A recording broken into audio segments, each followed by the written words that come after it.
We are going, in terms of what we found, well, look, let's look at the £2.8 million of fraud that Kent County Council have already admitted to. That wasn't something that we uncovered per se, but we're putting it out there as a demonstration of what's happening. That £2.8 million, the vast majority of that fraud was inside these mandatory statutory budgets that we keep being told, don't bother even looking there. There's nothing to be saved. It's mandatory. Well, this money was stolen. It was taxi firms invoicing for trips that never happened to take SEND kids to school because there's no scrutiny. Then there were adult social care firms, Mike, invoicing for care of people who had long since deceased. Again, no proper scrutiny. Employees who had long since left. There's been a lot of snouts in the trough, and I can tell you in the coming days, and hopefully I can come on the show again in the next few days to talk about it, some quite explosive things that we found councils spending money on. You know, you can try taking asylum seekers and illegal migrants trampolining as an example. I mean, it's just things that are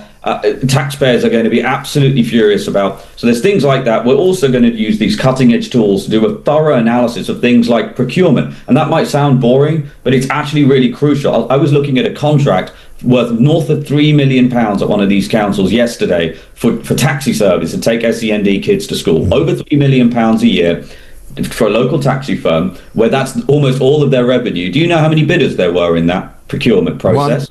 One. I put it to you, the last time you went to the airport, you probably got 2 quotes for a taxi, right?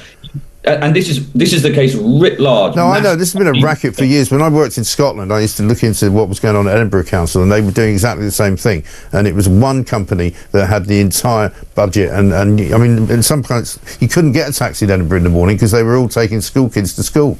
Yeah. And by the way, in some cases, we've got people coming forward saying, look, someone's got 3 SEND kids and 3 different taxis turn up to take them to the same school. I mean, so there's enormous amounts of waste. There is corruption. We've got to stop also these huge consulting firms. There's a council that paid PwC £6.2 million to, quote, identify ways they could save money. I mean, you couldn't make this up. I thought it was a parody when I first saw it. Zia Yusuf's latest comments as Reform UC's so-called head of Doge are as absurd as the title itself. If it weren't so pathetic, it would be comedy gold. Claiming to have uncovered enormous amounts of waste in local councils, Yusuf rattles off cherry-picked, contextless examples with the smugness of a man who just discovered Google search. The highlight of his so-called explosive findings, councils allegedly spending money on trampolining sessions for asylum seekers and migrants, as if that alone proves systemic collapse. It's the political equivalent of yelling fire in a crowded theater because someone lit a scented candle. Let's be clear, what Yusuf is doing isn't oversight, it's clown show populism. Instead of actually understanding the complexity of local council spending, much of which goes toward mental health support, community integration, or trauma recovery, weaponizes isolated anecdotes to stoke xenophobia and rile up Reform UC's base. The irony? Yusuf talks about waste while parading around with a made-up job title ripped from internet meme culture. This isn't governance, it's cosplay. And the fact that anyone takes this man seriously is a disgrace to public discourse. Rather than offer solutions or reforms grounded in reality, Yusuf opts for tabloid outrage, sacrificing truth, dignity, and logic, just to score cheap points in Britain's fair-right echo chamber. For the most part, I think his government's ability to negotiate is appalling. At some point in the future, this House, me included, will see the detail of this agreement, and I will know what red lines I stuck to when I was negotiating. So to save time and for the education of the House, could he, without going into details, just let us know, did the European, including Spanish positions, move closer to ours, or did we move closer to theirs in order to get this deal over the line? Well, can I say to the right honourable gentleman that we strengthened this deal.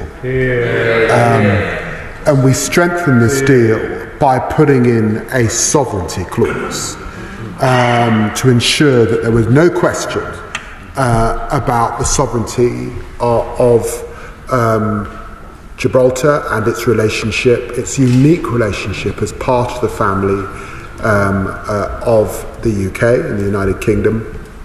And let me say too that we were able to reach a deal yesterday that the European Union and the UK had negotiated.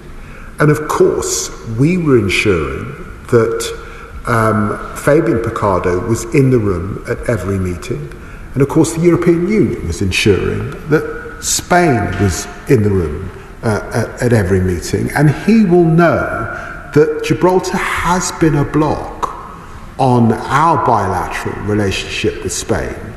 And this now is an opportunity for us to work with Spain and deepen that relationship, as we've been able to do with so many other countries across Europe. In a sharp political clash over the Gibraltar negotiations, UK Home Secretary James cleverly took direct aim at the Labour government, branding their approach to international diplomacy as appalling.